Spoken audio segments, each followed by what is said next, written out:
பட்டுக்கூட்டூர்லேருந்து பேசுகிறோம். இங்கே யாரோ ஒருத்தன் ரொம்ப சந்தேகப்படுற நடந்துக்கிட்டு இருக்கான்.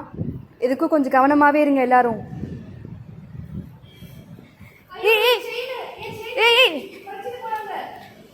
ஹலோ ஹலோ, நான் பட்டுக்கூட்டூர்லேருந்து பேசுகிறேன். குன்றத்தூரில் இருக்க போலீஸா?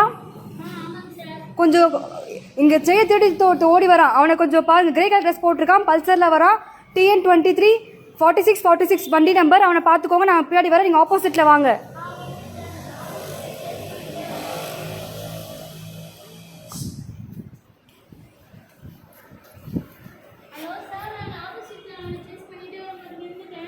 கண்டுபிடிச்சு நானே பிடிக்கிறேன்.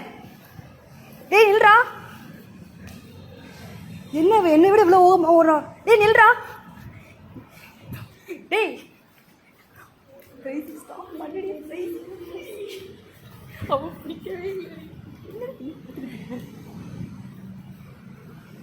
என்ன உட்காந்துட்டு இருக்கா? செயினை பிடிங்கிட்டு போடுற. கண்டிப்பாக நான் அரெஸ்ட் பண்ணி தான் ஆக போகிறேன். நான் என் கண்ணாலே பார்த்துட்டேன். எதுக்கு இந்த மாதிரி பண்ணேன்?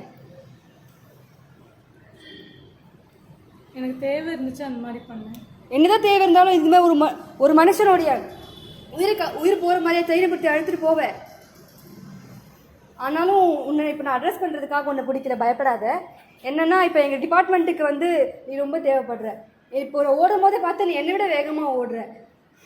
நீ உன் திருட்டு தொழிலை மட்டும் விட்டுட அப்படின்னா அந்த உன்னுடைய டேலண்ட்டை நீ எங்களோட டிபார்ட்மெண்ட்டுக்கு பயன்படுத்தலாம். நீ திருடனாக இருக்கிறத விட நீ திருடனை பிடிக்கிறதுக்காக உன்னை கூட்டிகிட்டு போகலான்னு எதிர்பார்க்குறேன். இந்த திருட்டு தொழிலை மட்டும் மறந்துடு. சரிங்க. அவ்வளோதான் ஸ்கிட்டு. ஸோ நம்ம என்ன பார்த்தோம் அப்படின்னா, திருடன் இருக்கான். அவங்க ஓடுற போது எவ்வளோ ஸ்பீடாக ஓடினான்னு பார்த்தோம். அதாவது போலீஸை விட திருடன் ரொம்ப ஸ்பீடாக ஓடினான்னு பார்த்தோம்.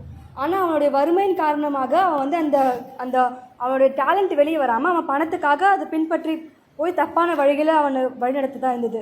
ஸோ இதுக்கு என்ன காரணம் அப்படின்னா, அவன் மட்டும் நல்லா இருந்தால் போதும். ஸோ ப்ரைடு அந்த ப்ரைடு அவனை அந்த பாவத்துக்குள்ள நடத்துச்சு.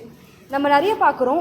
நம்ம இப்போ பசிக்குது அப்படின்னு சொன்னபோது, இப்போ எக்ஸாம்பிளுக்கு பசிக்குது அப்படின்னா பசி ப்ளஸ் ப்ரைடு இருந்துச்சுன்னு சொன்னால் அந்த ப்ரைடு என்ன பண்ணுன்னா, எனக்கு மட்டும் இருந்தால் போதும், என் பசி அடங்கினா போதும்னு இருக்கும்.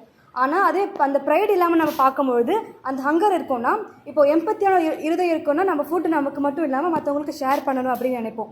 பைபிளில் கூட ஏசப்பா சொல்கிறாரு, அவனவன் தனக்கானவைகள் அல்ல பிறனுக்கானவைகளையும் நோக்குவானாக அப்படின்னு.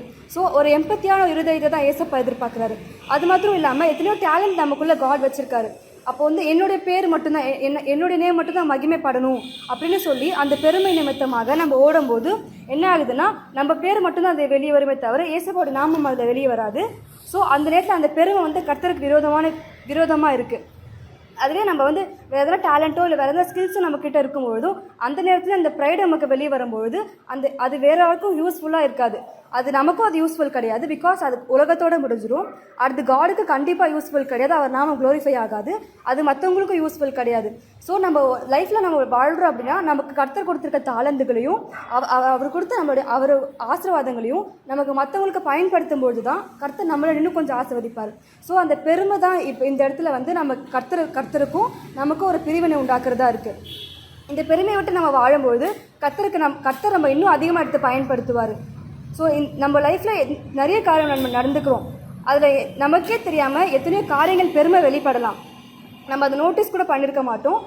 அது இதுக்கப்புறம் நம்ம காட் கிட்ட ப்ரேயர் பண்ணிவிட்டு, எஸ்ப்பா நான் எந்த காரியத்தில் பெருமையாக இருக்கிறனோ அதை எனக்கு வெளிப்படுத்துங்கன்னு சொல்லி மன்னிப்பு கேட்டு அதை மற்றவங்களுக்காக கர்த்தருக்காகவும் மற்றவங்களுக்காகவும் பயன்படுத்த முயற்சி செய்வோம்.